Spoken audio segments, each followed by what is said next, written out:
Okay, James, plenty of questions to come out of this. Let's start with the other man you mentioned there, Ryan Giggs. We had those shots of him out in the Netherlands last week, reportedly at that hotel, having a meeting with Van Gaal. Was his inclusion or exclusion in this setup a deal maker or breaker? Was this key, as far as Manchester United were concerned, to have Ryan Giggs as a high-level appointment in the Van Gaal regime?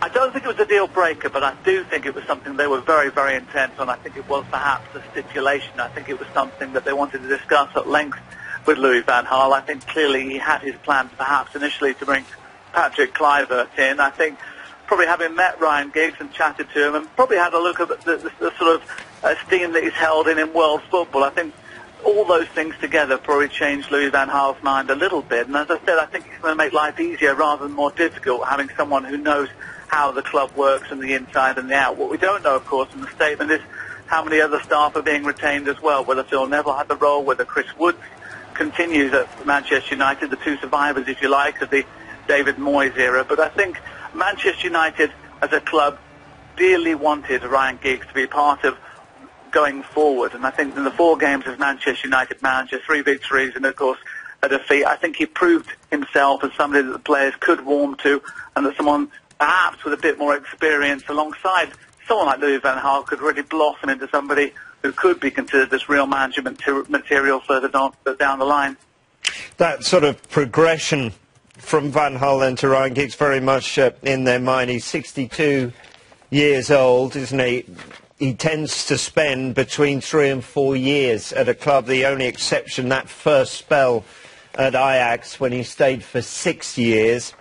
This time last year, we were hearing that Manchester United wanted to make an appointment for the long term. Is there a feeling then that perhaps they've diverted from that course with this appointment?